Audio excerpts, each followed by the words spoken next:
കേരള രാഷ്ട്രീയത്തിൽ അപ്രതീക്ഷിത ട്വിസ്റ്റുകൾ പുതിയ കാര്യമല്ല. എന്നാൽ ഇപ്പോൾ ചർച്ചയാകുന്ന ഈ ഒരു മാറ്റം കേരളത്തിലെ വോട്ടർമാരെയും രാഷ്ട്രീയ നിരീക്ഷകരെയും ഒരുപോലെ ഞെട്ടിക്കുന്നതാണ്. കോൺഗ്രസിന്റെ കരുത്തുറ്റ യുവ പോരാളിയായി ചാനൽ ചർച്ചകളിൽ പാർട്ടിയുടെ മുഖമായി നിന്നിരുന്ന രാഹുൽ മാങ്കൂട്ടത്തിലിന്റെ പതനവും ആ വിടവിലേക്ക് മറ്റൊരു രാഹുൽ ഈശ്വർ കടന്നു വരുന്നു എന്ന വാർത്തയുമാണ് ഇന്ന് രാഷ്ട്രീയ കേരളത്തിലെ ചൂടേറിയ ചർച്ച. ഇത് കേവലം ഒരു സ്ഥാനാർത്ഥി മാറ്റമല്ല, മറിച്ച് രാഷ്ട്രീയ തന്ത്രങ്ങളുടെയും വ്യക്തിബന്ധങ്ങളുടെയും പുതിയൊരു സമവാക്യമാണ്. യൂത്ത് കോൺഗ്രസ് സംസ്ഥാന അധ്യക്ഷൻ എന്ന നിലയിലും പാലക്കാട് MLA എന്ന നിലയിലും രാഹുൽ മാങ്കൂട്ടത്തിൽ കോൺഗ്രസിന്റെ ഏറ്റവും വലിയ യുവ ആയുധമായിരുന്നു. എന്നാൽ രാഷ്ട്രീയ കേരളത്തെ ഞെട്ടിച്ചുകൊണ്ട് അദ്ദേഹത്തിനെതിരെ ലൈംഗിക പീഡന ആരോപണങ്ങളും നിർബന്ധിത ഗർഭചിത്രം ഉൾപ്പെടെയുള്ള പരാതികളും ഉയർന്നു വന്നു. രാഷ്ട്രീയ ആരോപണങ്ങൾക്കപ്പുറം ചില നിർണായക തെളിവുകളും വോയിസ് ക്ലിപ്പുകളും പുറത്തു വന്നതോടെ കോൺഗ്രസ് നേതൃത്വത്തിന് അദ്ദേഹത്തെ പാർട്ടിയുടെ പ്രാഥമിക അംഗത്വത്തിൽ നിന്ന് പോലും പുറത്താക്കേണ്ടി വന്നു. പാർട്ടി വലിയ പ്രതീക്ഷയോടെ കണ്ടിരുന്ന ഒരു നേതാവ് സ്വന്തം പാളയത്തിൽ നിന്ന് തന്നെ പുറത്തു പോകേണ്ടി വന്നത് പ്രവർത്തകർക്കിടയിൽ വലിയ നിരാശയുണ്ടാക്കി. പക്ഷേ മാങ്കൂട്ടത്തിൽ പ്രതിക്കൂട്ടിലായ ആ നിമിഷങ്ങളിൽ അദ്ദേഹത്തിന് വേണ്ടി ഏറ്റവും ശക്തമായി വാദിച്ച വ്യക്തി ആരായിരുന്നു എന്ന് നോക്കിയാൽ അവിടെയാണ് ഈ രാഷ്ട്രീയ നാടകത്തിന്റെ രണ്ടാം അംഗം തുടങ്ങുന്നത്. അത് മറ്റാരുമല്ല, രാഹുൽ ഈശ്വർ ആയിരുന്നു. പുരുഷന്മാർക്കെതിരെ വ്യാജ പരാതികൾ നൽകുന്നതിനെതിരെ ഒരു പുരുഷ കമ്മീഷൻ വേണമെന്ന അദ്ദേഹത്തിന്റെ പ്രസ്താവന മാങ്കൂട്ടത്തിലിന് വലിയൊരു കവചമാണ് നൽകിയത്.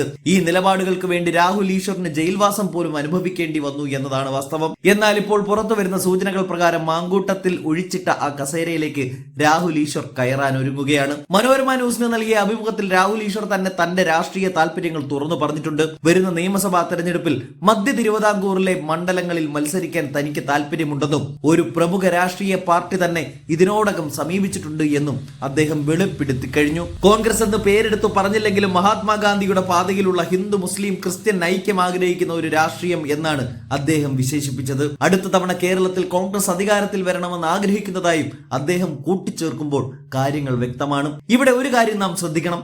രാഹുൽ ഈശ്വർ കോൺഗ്രസ് സ്ഥാനാർത്ഥിയായി വരുന്നത് ഏറ്റവും കൂടുതൽ ഗുണകരമാകുന്നത് പുറത്താക്കപ്പെട്ട മാങ്കൂട്ടത്തിലിനാണ്. മാങ്കൂട്ടത്തിലിനെ പിന്തുണച്ച രാഹുൽ ഈശ്വറിനെ പാർട്ടി സ്ഥാനാർത്ഥിയാക്കുമ്പോൾ മാങ്കൂട്ടത്തിനെതിരെയുള്ള ആരോപണങ്ങൾ പൂർണ്ണമായും ശരിയല്ലെന്നോ അല്ലെങ്കിൽ അദ്ദേഹത്തെ പിന്തുണച്ചവരുടെ നിലപാട് ശരിയാണെന്നോ ഉള്ള ഒരു പരോക്ഷ സന്ദേശം വോട്ടർമാർക്ക് ലഭിക്കുന്നു.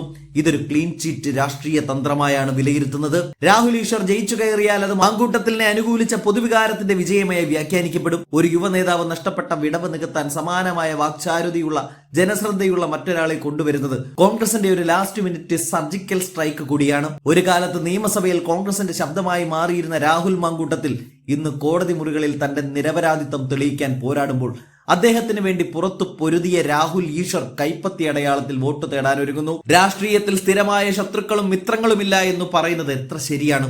മാങ്കൂട്ടത്തിൽ ഇട്ട വിടവ് നികത്താൻ ഈശ്വർ എന്ന പേര് എത്രത്തോളം കോൺഗ്രസിന് കരുത്താകുമെന്നും വരും ദിവസങ്ങൾ തെളിയിക്കും. ഒരു കാലത്ത് ആരോപണങ്ങളുടെ നിഴലിലായവരെ സംരക്ഷിക്കാൻ ഇറങ്ങിയ ആൾ ഇന്ന് ആ പാർട്ടിയുടെ തന്നെ രക്ഷകനായി അവതരിക്കുമ്പോൾ റെക്കോർഡ് ഭൂരിപക്ഷത്തോടെ അദ്ദേഹം വിജയിക്കുമോ? കേരളം ഉറ്റുനോക്കുന്ന ഈ അപ്രതീക്ഷിത മാറ്റത്തിന്റെ ബാക്കിപത്രം വോട്ടെണ്ണി കഴിയുമ്പോൾ നമുക്ക് വ്യക്തമാകും.